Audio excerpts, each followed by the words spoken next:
subscribe my channel and don't forget to share comment.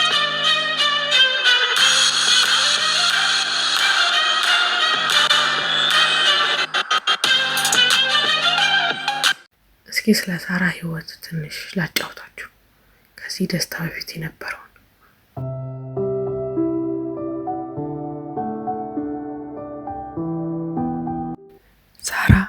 ሳራ አረተነሽ ሰዓቱ እኮ ደረሰ። ብዙ ሰው ቁጭ ብሎ እየጠበቀ ነው ያንቺን ሻይ። እማዬ ሰዓቱ ደረሰ። ምን የመሰለ እንቅልፍ ላይ ነበርኩ መሰለሽ እማዬ። እማ ታውቂያለሽ ዛሬ ምን አይነት ህልም እንዳየሁ? እንደፈረደብሽ እንደውልኩ ዜና አረ አይደለም።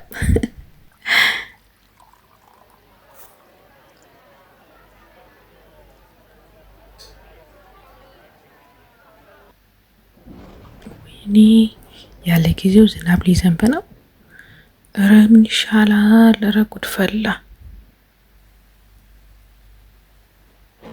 ሳራ ያ ህልሟን የምታሳካበትን በስንት መከራ የጀመረችውን ንግድ ወድሞ ስታየው በጣም አዘነች።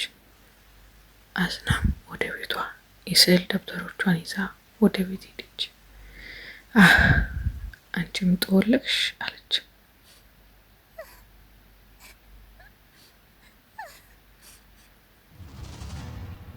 እንዴ ቆይ ሌላ ነገር እኮ መስራት እችላለሁ አይደል?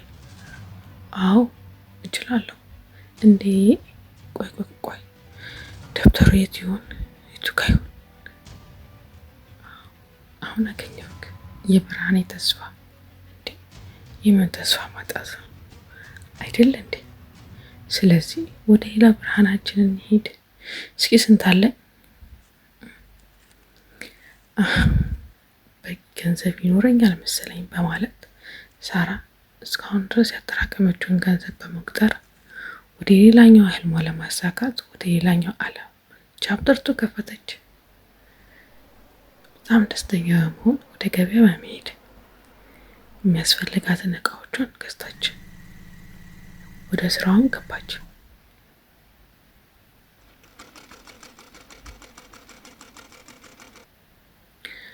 አረ ምን አይነቷ ናት እያሉ ሰዎች ይሸኳሸኳሉ። ምን ሆንኩኝ ብላ አሰበች።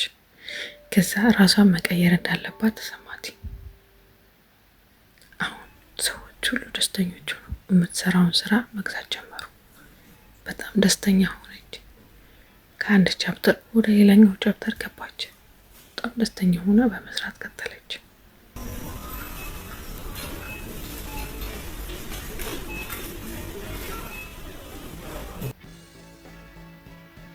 አረባከክ ይሄ ለኔ ነው እንዴ? ከምረጡ ዋው እንዴት ደስ ይላል። ከጓደኞቿ ጋር በመሆን ያገኘችውን ለመጠቀም ለፋሽን ሾው የሚሆናትን ልብሶች ማዘጋጀት ጀመረች።